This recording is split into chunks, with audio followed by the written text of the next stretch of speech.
विक्रम बेताल की प्रारंभिक कहानी। विक्रम बेताल की प्रारंभिक कहानी कुछ इस प्रकार है। बहुत समय पहले की बात है। उज्जैनी नाम के राज्य में राजा विक्रमादित्य राज किया करते थे। राजा विक्रमादित्य की न्यायप्रियता, कर्तव्यनिष्ठता और दानशीलता के चर्चे पूरे देश में मशहूर थे।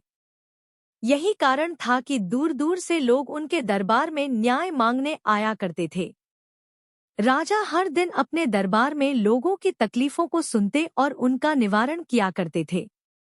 एक दिन की बात है। राज दरबार लगा हुआ था।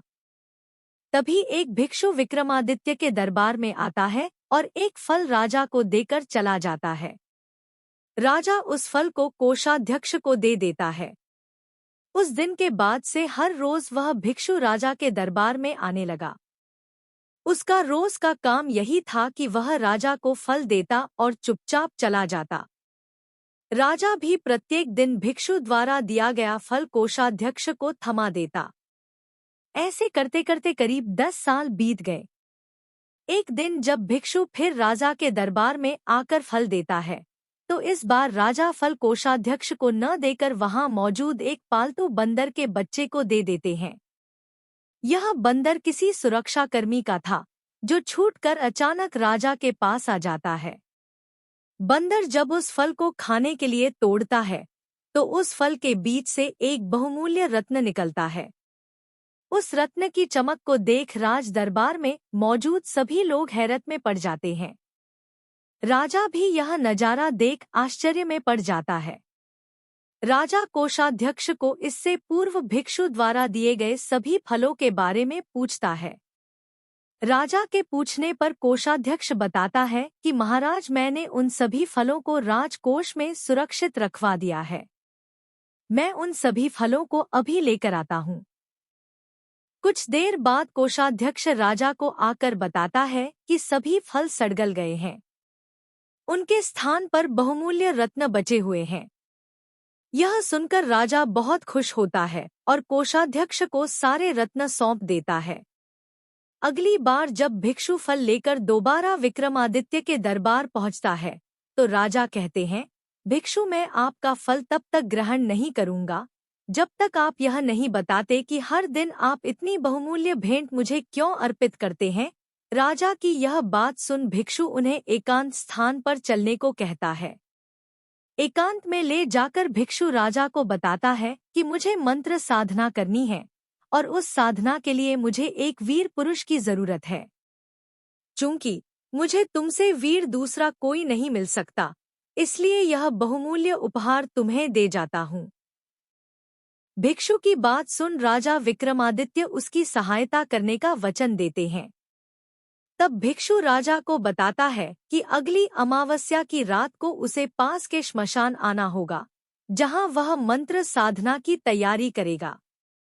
इतना कहकर भिक्षु वहां से चला जाता है। अमावस्या का दिन आते ही राजा को भिक्षु की बात याद आती है और वह वचन के अनुसार श्मशान पहुंच जाते हैं। राजा को देख भिक्षु बहुत प्रसन्न होता है। भिक्षु कहता है, हे राजन, तुम यहाँ आए, मैं बहुत खुश हुआ कि तुम्हें तुम्हारा वचन याद रहा। अब यहाँ से पूर्व की दिशा में जाओ। वहाँ एक महाश्मशान मिलेगा। उस महाश्मशान में एक शीशम का एक विशाल वृक्ष है। उस वृक्ष पर एक मुर्दा लटका हुआ है। उस मुर्दे को तुम्हें मेरे पास लेकर आना है। भिक्षु की बात सुनकर राजा सीधे उस मुर्दे को लाने चल देता है। महाश्मशान में पहुंचने के बाद राजा को एक विशाल शीशम के पेड़ पर एक मुर्दा लटका हुआ दिखाई देता है। राजा अपनी तलवार खींचता है और पेड़ से बंधी डोर को काट देता है। डोर कटते ही मुर्दा जमीन पर आ गिरता है और जोर से चीखने की आवाज आती है। दर्दभरी चीख सुन राजा को लगता है कि शायद यह मुर्दा नहीं, बल्कि कोई जिंदा इंसान है। थोड़ी देर बाद जब मुर्दा तेजी से हंसने लगता है और फिर पेड़ पर जाकर लटक जाता है, तो विक्रम समझ जाता है कि इस मुर्दे पर बेताल चढ़ा है। काफी कोशिश के बाद विक्रम बेताल को पेड़ से उतार अपने कंधे पर टांग लेते हैं। इस पर बेताल विक्रम से कहता है, विक्रम, मैं तेरे साहस को मान गया। तू बड़ा ही पराक्रमी है। मैं तेरे साथ चलता हूँ, लेकिन मेरी एक शर्त है कि पूरे रास्ते में तू कुछ भी नहीं बोलेगा। विक्रम सिर हिलाकर हाँ में बेताल की बात मान लेता है। इसके बाद बेताल विक्रम से कहता है कि रास्ता लंबा है, इसलिए इस रास्ते को रोमांचक बनाने के लिए मैं तुझे एक कहानी सुनाता हूँ। तो यह थी विस्तार से राजा विक्रम, योगी और बेताल की आरंभिक कहानी। यहीं से शुरू होता है बेताल 25 की 25 कहानियों का सफर, जो बेताल एक एक करके विक्रम को सुनाता है। कहानियों के विक्रम बेताल के इस भाग में आपको बेताल 25 की सभी कहानियां एक साथ पढ़ने को मिलेंगी। कहानी से सीख।